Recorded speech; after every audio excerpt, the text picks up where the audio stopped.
Hoje nós falaremos sobre o clã dos Ciclopes, daqueles que buscaram a redenção em um passado distante e até hoje sofrem com a reputação que nunca desejaram.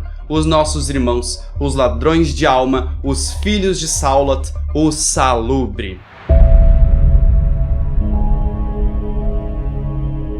Toda conspiração produz um vencedor e um perdedor, e a cada vencedor acaba por exigir que o perdedor pague o preço por sua queda. Esta é a história do clã Salubre, que há muitos séculos foi renomado por sua sabedoria, mas que agora é mais do que desprezado, sendo apenas uma nota de rodapé de um autor esquecido nos esquemas das criaturas notívagas. Nas noites atuais, se discute se os Salubres poderiam ser considerados um clã, já que seu progenitor sucumbira às presas de um usurpador ambicioso que usou de seu sangue para fortalecer o próprio clã. O legado do Salubre é trágico e também uma eterna lição, pois em sua destruição os inimigos os oprimiram com a responsabilidade pelo crime da qual eles mesmos foram vítimas. E ainda por cima, para agravar o reconhecimento desta culpa, carregam um terceiro olho no centro de sua testa como um indicativo de sua linhagem.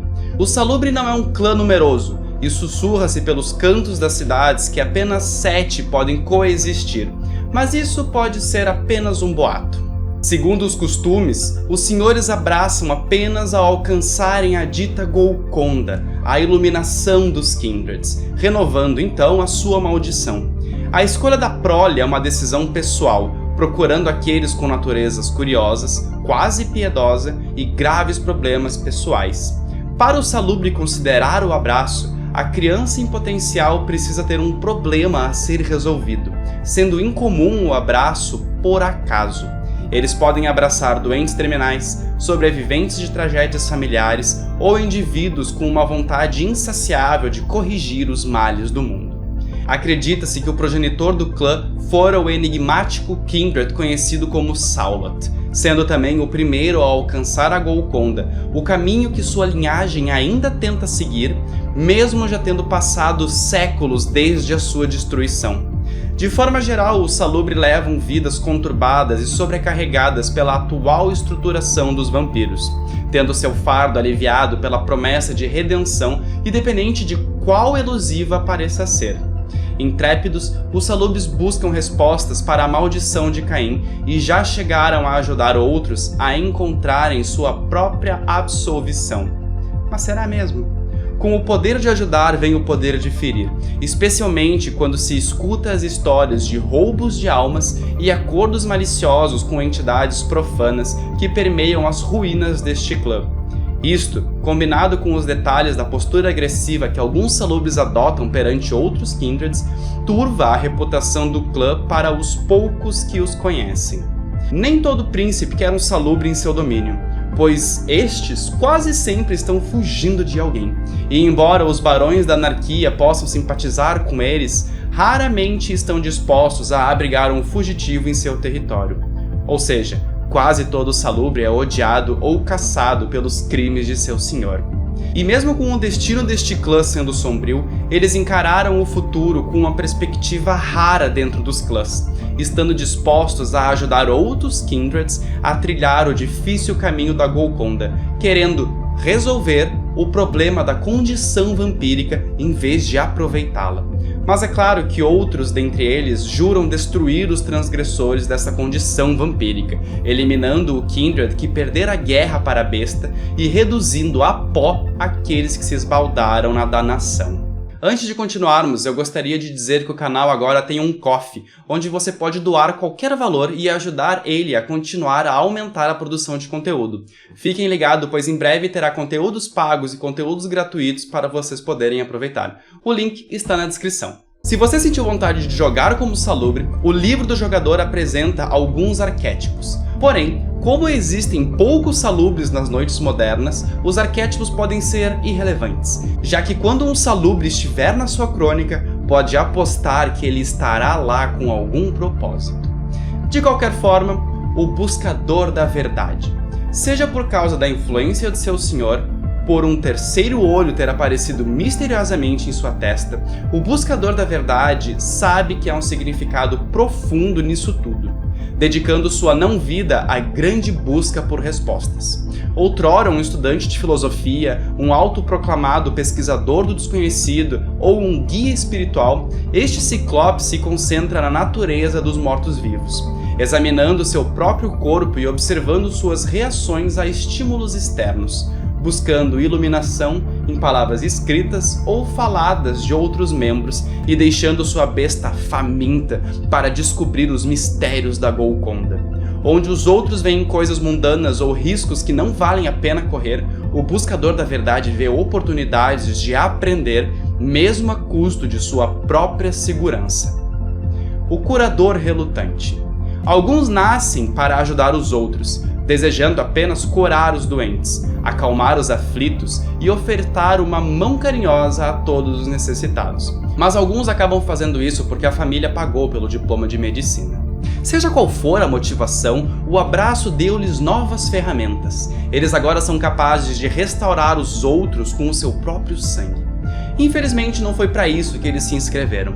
Arrancados de suas antigas vidas que eles apenas pensavam odiar, o curandeiro reluta em continuar com seu ofício, mas é forçado a fazê-lo por seu senhor, outros membros ou pela sua própria compulsão. Cansados, eles fazem o que devem ao mesmo tempo em que anseiam por qualquer coisa que possa tornar o seu trabalho gratificante uma vez mais.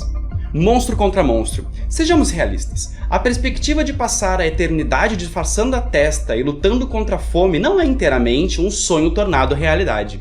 Sempre escondido sem nunca entender por que alguém submeteria outro à punição do abraço, o monstro contra monstros transforma seu ressentimento em ação. Indesejáveis na sociedade, eles trabalham ativamente contra ela, servindo como informantes anônimos para a polícia local ou mantendo um olhar atento para outros predadores por conta própria, sabotando suas tentativas de alimentação sempre que a situação permitir. A perspectiva de abater a população de mortos-vivos é tentadora para eles. Seja isso feito pelas suas próprias mãos ou através da cooperação com forças mortais que trabalhem contra os membros. É um jogo incrivelmente perigoso de se jogar. Espião de aluguel. Esconder o terceiro olho e o sangue que dele tende a escorrer nos momentos menos convenientes exige prática e dedicação. Bandanas, chapéus, remendos, tecidos absorventes meticulosamente colados à pele e escondidos sobre as roupas, máscaras de silicone realistas e afastamento de áreas iluminadas ou câmeras. Com uma rotina noturna composta por tantos cuidados, não é de se admirar que este espião finge para sempre o disfarce, sem deixar rastros.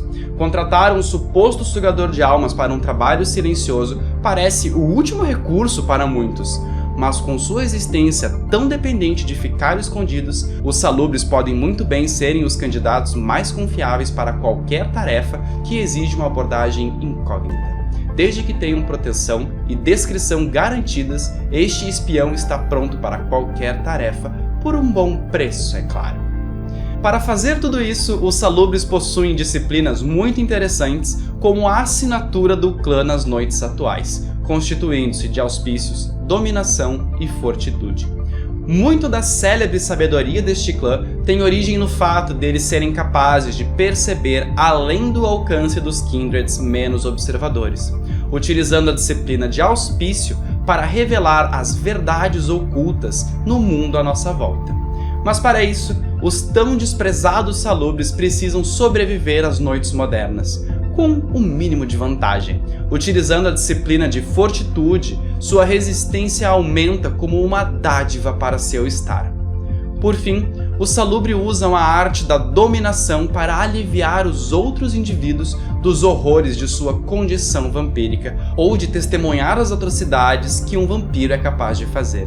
Seja apagando memórias traumáticas ou empoderando indivíduos contra as consequências indesejadas das suas ações, os salubres desenvolveram a habilidade de, ocasionalmente, aplicar esta disciplina como um bálsamo, aliviando a mente e o corpo dos danos que possam ter levado. Chegamos ao tópico final, a perdição do clã. Os salubres são caçados, principalmente por membros de outros clãs que são apaixonados por o seu sangue doce e atraente. É difícil para um não salubre resistir ao encanto deste sangue e uma vez que prove terá dificuldade em soltá-lo, continuando a alimentar-se até o ponto de precisar ser impedido fisicamente ou de diabolizar a presa salubre.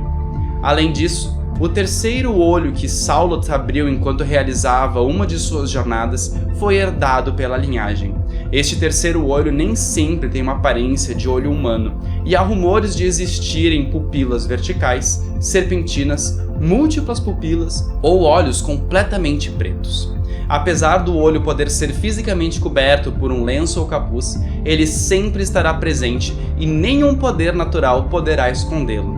Sempre que o salubre utilizar uma disciplina, seu terceiro olho irá abrir e chorar sangue, variando entre poucas lágrimas ou um fluxo torrencial, podendo despertar o frenesi de fome em vampiros que não estejam saciados.